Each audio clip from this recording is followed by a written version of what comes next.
ओम शांति। आज बाबा के 22 मार्च के महावाक्य हैं। बाबा ने कहा, मीठे बच्चे, तुम्हें नशा चाहिए कि हमारा पारलौकिक बाप वंडर ऑफ द वर्ल्ड स्वर्ग बनाता, जिसके हम मालिक बनते हैं। प्रश्न है, बाप के संग से तुम्हें क्या क्या प्राप्तियां होती हैं? उत्तर है, बाप के संग से हम मुक्ति, जीवन मुक्ति के अधिकारी बन जाते हैं। बाप का संग तार देता है, यानी पार ले जाता है। बाबा हमें अपना बनाकर आस्तिक और त्रिकालदर्शी बना देते हैं। हम रचता और रचना के आदि मध्य अंत को जान जाते हैं। गीत है, धीरज धर मनवा धीरज धर। ओम शांति। ये कौन कहते हैं? बच्चों को बाप ही कहते हैं। सब बच्चों को कहना होता है, क्योंकि सब दुखी हैं, अधीरे हैं। बाप को याद करते हैं कि आकर दुख से लिबरेट करो, सुख का रास्ता बताओ। अब मनुष्यों को, उसमें भी खास भारतवासियों को, ये याद नहीं है कि हम भारतवासी बहुत सुखी थे। भारत प्राचीन से प्राचीन वंडरफुल लैंड था। वंडर ऑफ द वर्ल्ड कहते हैं ना। यहाँ माया के राज्य में 7 वंडर्स गाए जाते हैं। वह हैं स्थूल वंडर्स। बाप समझाते हैं, ये माया के वंडर्स हैं जिसमें दुख है। राम बाप का वंडर है स्वर्ग, वही वंडर ऑफ वर्ल्ड है। भारत स्वर्ग था, हीरे जैसा था। वहाँ देवी देवताओं का राज्य था। यह भारतवासी सब भूल गए हैं। भल देवताओं के आगे माथा टेकते हैं, पूजा करते हैं, परंतु जिनकी पूजा करते हैं उन्हों की बायोग्राफी को जानना चाहिए ना। ये बेहद का बाप बैठ समझाते हैं। यहाँ तुम आए हो पारलौकिक बाप के पास। पारलौकिक बाप है स्वर्ग स्थापन करने वाला। ये कार्य कोई मनुष्य नहीं कर सकते। इनको यानी ब्रह्मा को भी बाप कहते हैं। हे श्री कृष्ण की आत्मा, तुम अपने जन्मों को नहीं जानते हो। तुम श्री कृष्ण थे तो सतो प्रधान थे, फिर 84 जन्म लेते, अभी तुम तमो प्रधान बने हो। भिन्न भिन्न नाम तुम्हारे पड़े हैं। अभी तुम्हारा नाम ब्रह्मा रखा है। ब्रह्मा सो विष्णु व श्री कृष्ण बनेगा। बात एक ही है। ब्रह्मा सो विष्णु, विष्णु सो ब्रह्मा। ब्रह्मा मुख वंशावली ब्राह्मण सो फिर देवता बनते हैं। फिर वही देवी देवता फिर शूद्र बनते हैं। अभी तुम ब्राह्मण बने हो। अभी बाप बैठ तुम बच्चों को समझाते हैं। यह है भगवानुवाच्य। तुम तो हो गए स्टूडेंट, तो तुमको कितनी खुशी होनी चाहिए, परंतु इतनी खुशी रहती नहीं है। धनवान धन के नशे में बहुत खुश रहते हैं ना। यहाँ भगवान के बच्चे बने हो तो भी इतना खुशी में नहीं रहते। समझते नहीं, पत्थर बुद्धि है ना। तकदीर में नहीं है तो ज्ञान की धारणा नहीं कर सकते।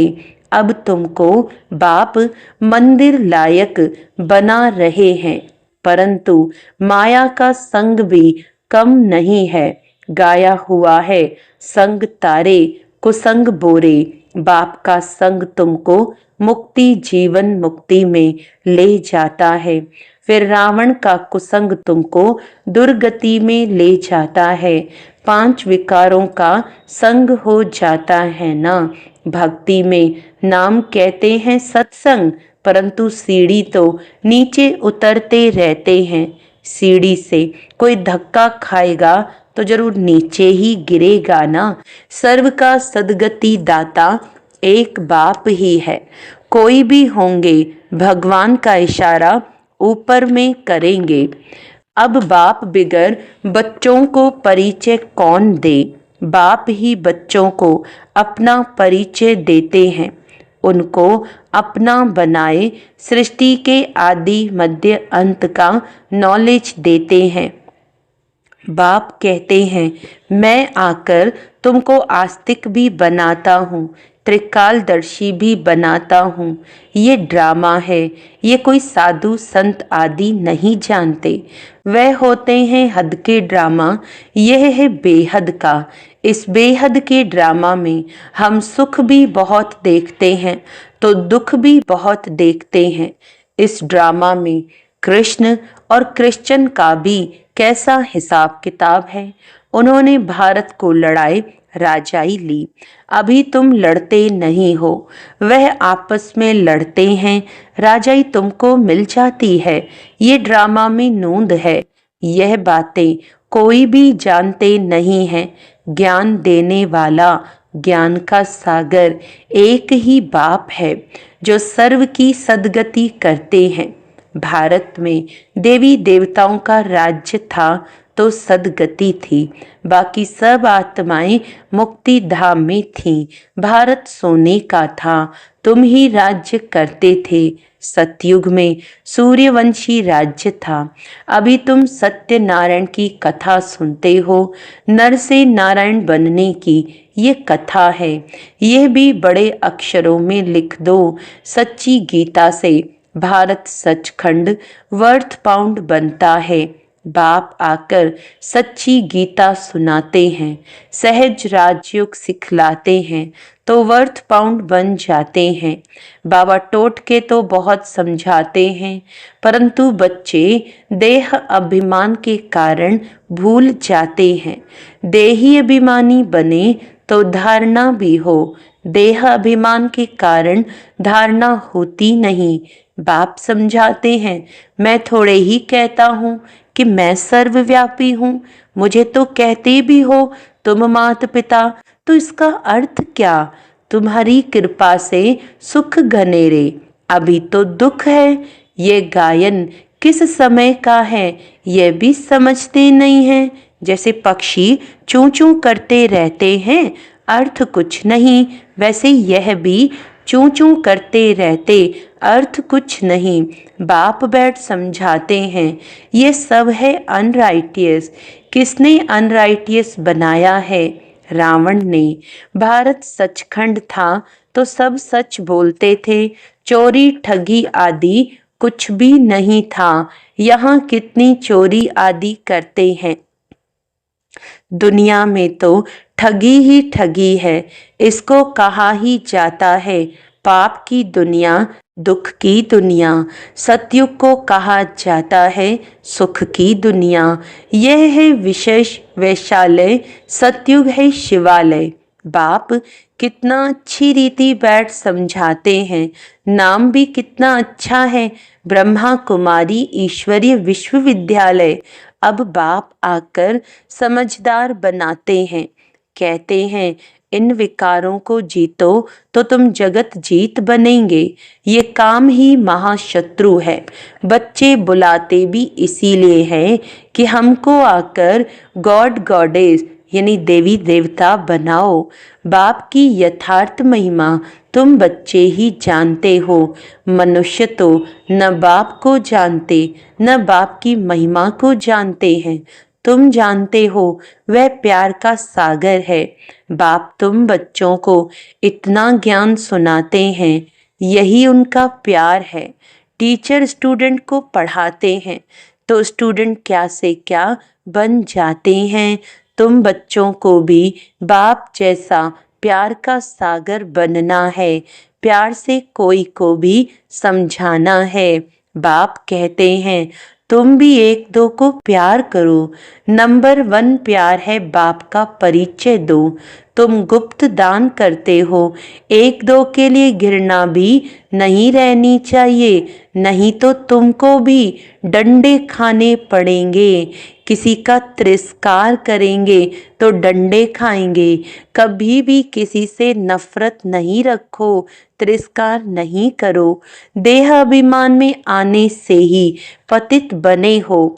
बाप देही अभिमानी बनाते हैं तो तुम पावन बनते हो। सबको यही समझाओ कि अब 84 का चक्र पूरा हुआ है।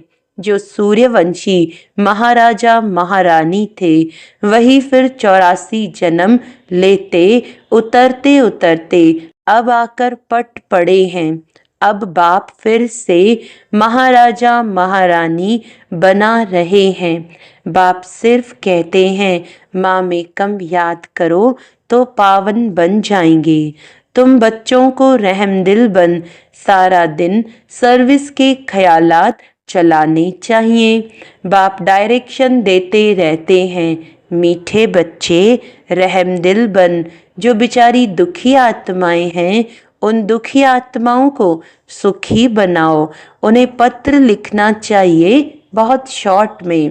बाप कहते हैं मुझे याद करो और वर्षे को याद करो। एक शिव बाबा की ही महिमा है। मनुष्यों को बाप की महिमा का भी पता नहीं है। हिंदी में भी चिट्ठी लिख सकते हो। सर्विस करने का भी बच्चों को हौसला चाहिए। बहुत है जो आप घात करने बैठ जाते हैं, उन्हें भी तुम समझा सकते हो कि जीव घात महापाप है। अभी तुम बच्चों को श्रीमत देने वाला है शिव बाबा।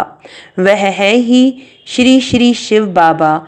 तुमको बनाते हैं श्री लक्ष्मी, श्री नारायण, श्री श्री तो वह एक ही है। वह कभी चक्र में आते नहीं हैं। बाकी तुमको श्री का टाइटल मिलता है। आजकल तो सबको श्री का टाइटल देते रहते हैं। कहाँ वह निर्विकारी, कहाँ यह विकारी। रात दिन का फर्क है।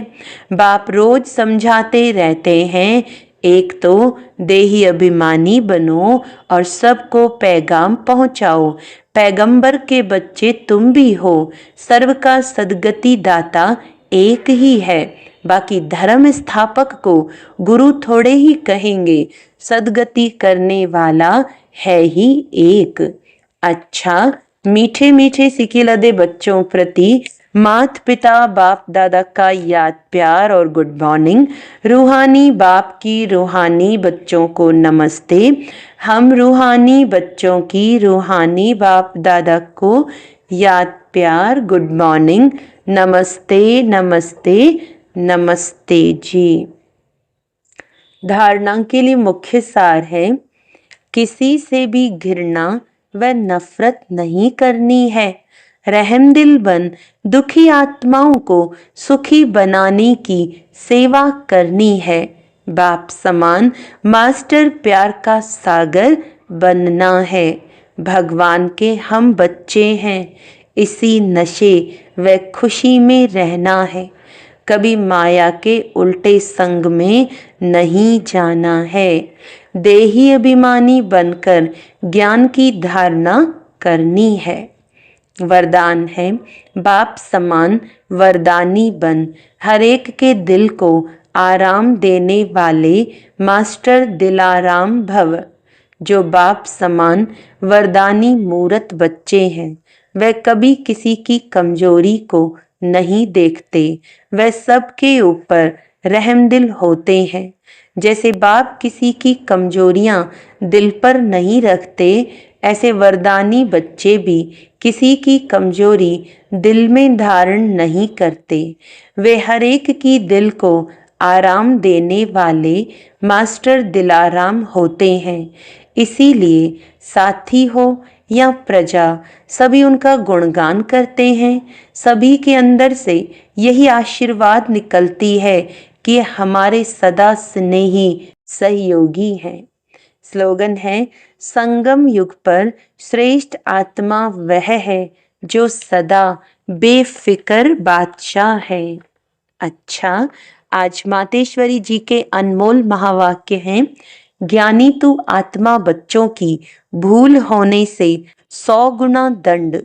इस अविनाशी ज्ञान यज्ञ में आए साक्षात परमात्मा का हाथ लेकर फिर कारणे अकारणे अगर उनसे विकर्म हो जाता है तो उसकी सजा बहुत भारी है। जैसे ज्ञान लेने से उनको 100 गुना फायदा है, वैसे ज्ञान लेते कोई भूल हो जाती है तो फिर 100 गुना दंड भी है। इसीलिए बहुत खबरदारी रखनी है। भूल करते रहेंगे तो कमजोर पड़ते रहेंगे। इसीलिए छोटी बड़ी भूल को पकड़ते रहो। आइंदे के लिए यानी आगे के लिए परीक्षण कर चलते चलो। देखो, जैसे समझदार बड़ा आदमी बुरा काम करता है तो उनके लिए कड़ी सजा है, और जो नीचे गिरा हुआ आदमी है कुछ बुरा काम करता है तो उनके लिए इतनी सजा नहीं है। अब तुम भी परमात्मा के बच्चे कहलाते हो तो इतने ही तुमको दैवी गुण धारण करने हैं। सच्चे बाप के पास आते हो तो सच्चा होकर रहना है। दूसरा, लोग कहते हैं परमात्मा जानी जानन हार है। अब जानी जानन हार का अर्थ यह नहीं है कि सबके दिलों को जानता है, परंतु सृष्टि रचना के आदि मध्य अंत को जानने वाला है। बाकी ऐसे नहीं, परमात्मा रचता, पालन करता और संहार करता है। तो इसका मतलब यह है कि परमात्मा पैदा करता है, खिलाता है और मारता है, परंतु ऐसे नहीं है। मनुष्य अपने कर्मों के हिसाब किताब से जन्म लेते हैं। इसका मतलब यह नहीं कि परमात्मा बैठ उनके बुरे संकल्प और अच्छे संकल्पों को जानेगा। वो तो जानता है कि अज्ञानियों के दिल में क्या चलता होगा। सारा दिन मायावी संकल्प चलते होंगे और ज्ञानी के अंदर शुद्ध संकल्प चलते होंगे। बाकी एक एक संकल्प को बैठ थोड़े ही रीड करेगा। बाकी परमात्मा जानता है अब तो सबकी आत्मा दुर्गति को पहुंची हुई है। उन्हों की सदगति कैसे होनी है, ये सारी पहचान जानी जानन हार को है। अब मनुष्य जो कर्म भ्रष्ट बने हैं उन्हों को श्रेष्ठ कर्म कराना, सिखलाना और उनको कर्म बंधन से छुटकारा देना, ये परमात्मा जानता है। परमात्मा कहता है, मुझ रचता और मेरी रचना के आदि मध्य अंत की ये सारी नॉलेज को मैं जानता हूँ। वह पहचान तो तुम बच्चों को दे रहा हूँ। अब तुम बच्चों को उस बाप की निरंतर याद में रहना है, तब ही सर्व पापों से मुक्त होंगे, अर्थात अमर लोक में जाएंगे। अब इस जानने को ही जानी जाननहार कहते हैं। अच्छा, आज का अव्यक्त इशारा है, कभी भी सभ्यता को छोड़ करके सत्यता को सिद्ध नहीं करना। सभ्यता की निशानी है निर्माणता। ये निर्माणता निर्माण का कार्य सहज करती है। जब तक निर्माण नहीं बने तब तक निर्माण नहीं कर सकते। ज्ञान की शक्ति शांति और प्रेम है। अज्ञान की शक्ति क्रोध को बहुत अच्छी तरह से संस्कार बना लिया है और यूज भी करते रहते हो, फिर माफी भी लेते रहते हो। ऐसे अब हर गुण को, हर ज्ञान की बात को संस्कार रूप में बनाओ तो सभ्यता आती जाएगी। अच्छा, ओम शांति।